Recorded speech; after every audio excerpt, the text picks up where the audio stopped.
跟住我哋依家討論一個問題啦，究竟遲來嘅正義算唔算正義呢？好似睇政府依家講緊雲福苑個聽證會，我盡可能都唔特登去揾嚟睇噶，因為都知道睇嚟就係谷氣嘅啫。但係透過各大傳媒滲出嚟嗰啲，我都係睇到用4個字形容咯，賊過興兵。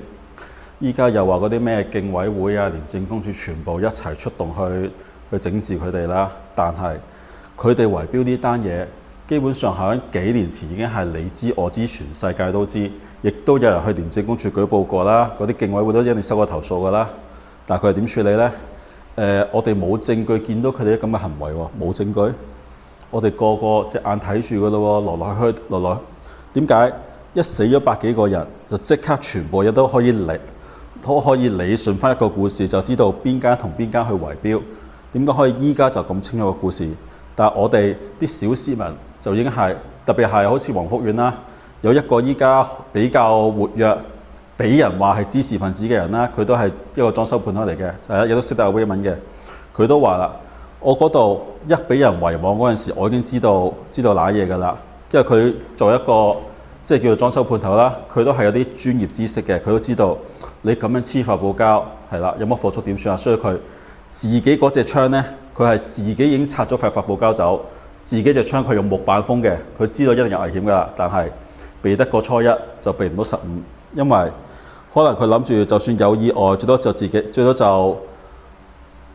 啲小火啫，唔會係咁嘅通天大火。你基本上你自己個單位你做乜都冇用嘅。但係佢都投訴過係點解？佢都投訴過，即係譬如逢親我唔明點解嘅，有親7棟8棟嘅屋苑，你都係輪住逐棟做㗎啦。我唔明點解要全部一齊圍晒網喎，到依家都係。咁政府即係好似政府大嘅工程，佢哋會有一個規定好嘅工序程序去做啦。記住，嗰啲大維修係政府逼啲小市民去做嘅，即係明明30年望去外上 OK 嘅，但係因為你屋宇署抌個強制驗樓過嚟，我就焗住要做嘢，但係你又淨係叫人做嘢，全部你都係即係得幾行字叫人要去驗樓啊！但係跟住點樣實行啊？點樣執行啊？完全唔理嘅喎，有個市場自由發揮嘅喎。特別係好似睇新聞有個議員話咩啊？要圍標刑事化，圍標不嬲都刑事嘅啦。問題係你冇人去揾證據啊嘛。我哋作為啲小市民冇權力嘅，有乜佢嚟揾到圍標啊？但係如果你係嗰啲廉署又好，警方又好，你收到投訴，你都知道來來去去嗰幾個屋苑都係來來去去嗰10間百貨公司嘅，你咪認真去調查下，好似嗰啲無間道咁樣揾啲臥底去查下，冇嘅喎，係呢一刻逼到埋去最上頭嗰個落 order，下邊先會做嘢嘅，成個政府都係咁樣噶啦。好似我陣間條片，我會再講埋嗰啲獨立審查組嗰啲啊，咩滲水辦啊，全部都係嘅。點解踢喐喐？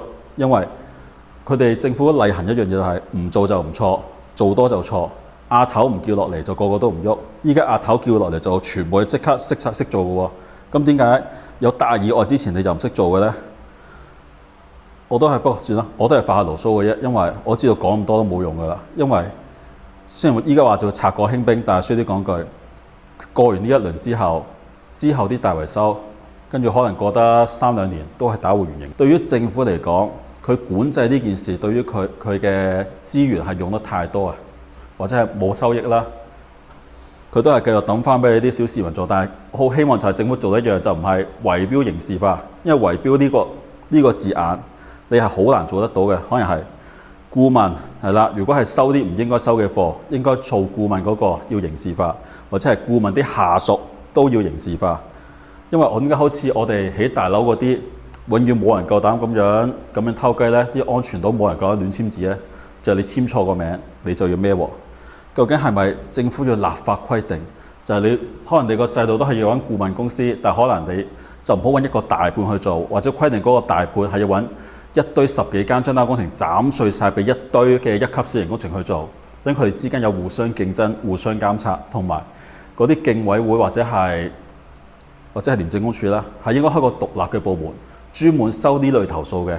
可能有條 team 就長期飲住10幾20人，你平時喺寫字你做乜我唔理你啊，係啦，錢就嗰啲錢我先大家交得稅，如果使咗去啲唔知咩地方㗎啦，你嗰扎人就擺喺度，收到投訴就唔該你係呢扎人係專門處理呢扎大圍標嘅嘢，因為香港樓係要整嘅，因為全部攬埋都30-40年、40-50年啦。你唔維修個外牆，跌嚿石屎落嚟，或者跌幅瓦遮落嚟，真係會死人嘅。但係你係咪應該投翻啲相應嘅資源去管理呢件事呢？因為講緊係幾多億生意嗰度係，算啦唔講啦，係咁先。大家好，我係阿昌。大家睇完雲福苑個聽證會嗰啲內容都興過辣雞㗎啦，有好多人都喺度講緊，究竟獨立審查組係咪打龍通呢？嗱，我撇開就唔評論聽證會嗰度嗰啲嘢啦，單純討論獨立審查組同埋同佢拉埋有關咧，就係滲水辦㗎啦。首先，究竟獨立審查組係咪打龍通呢？佢唔係打龍通，我可能咁講，但係嗰啲叫思維素餐，點解呢？因為獨立審查組嗰啲人最緊要係你俾佢影到相，影到啲係啱規矩嘅相，俾佢交到差，佢就得㗎啦。佢唔會話去追查睇下會唔會上多幾層，揾個位再剪多一忽試下。佢哋係唔會有咁嘅心嘅，因為佢哋最緊係交到功課嘅啫。即係以我接觸到嘅獨立審查組為例啦，好似有次我就做個單位打拆啦，跟住打拆嗰時清泥頭就打開門㗎嘛，咁唔知隔離屋定邊度見到我間屋打拆啦，就懷疑我間屋就拆咗幅結構牆啦，跟住就打喺屋宇署度啦。但係咧，由於我做嗰間係居屋嚟嘅，咁佢就係逢親居屋就係歸獨立審查組㗎，就唔係屋宇署自己負責嘅。咁佢又打電話嚟啦，揾個業主啦，就話：哇，有人投訴你哋好似拆咗科結構牆喎，要上嚟睇喎。嗱，我承認我唔啱嘅。跟住個業主就叫我開門啦，我就完全忘記呢件事。跟住佢就留低封信就俾個業主啦，跟住隔咗幾個月，隔咗成個月，係啊。跟住業主開信箱咧，我先醒起係喎，我唔記得覆返佢喎。係啊，佢上嚟拍門見唔到人咧，佢就淨係留低封信俾你嘅，就唔會話點樣去追查你嘅。跟住我同我業主講就話，其實算啦，可能佢都唔係咁想做嘅，但係個業主就係一個好守法嘅居民嘅，就揾翻個獨立審查組啦。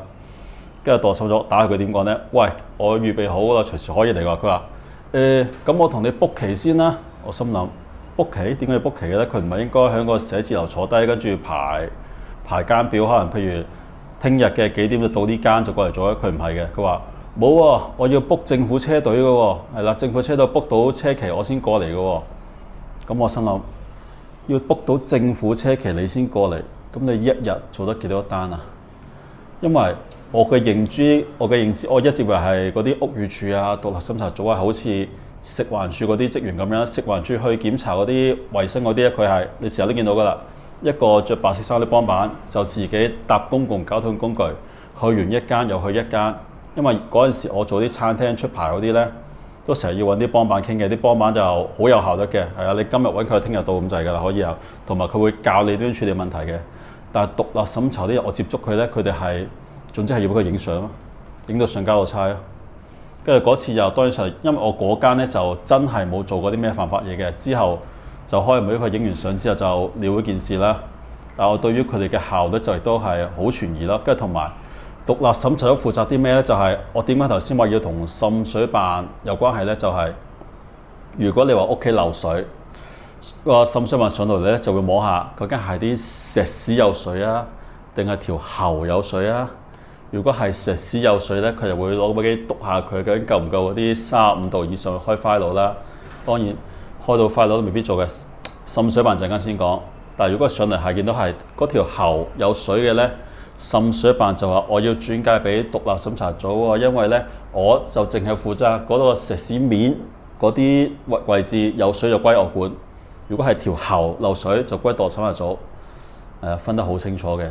跟住嗰次又跟住嗰個獨立審查組上嚟咧就話你要處理翻你個天花嘅喉管漏水啦，但係大家知道天花嗰條喉個業權係應該歸樓上噶嘛，但係咧佢嗰度就唔理你噶，總之喺你個單位滴水咧，叫你處理翻啦。跟住你同佢講嗰條係樓上嘅喉，我冇權幫佢維修喎。跟住嗰個獨立審查組嘅人咧就話啦：你求其搭啲嘢，總之冇漏水就係維修咗噶啦，係啦，唔需要大工程嘅啫。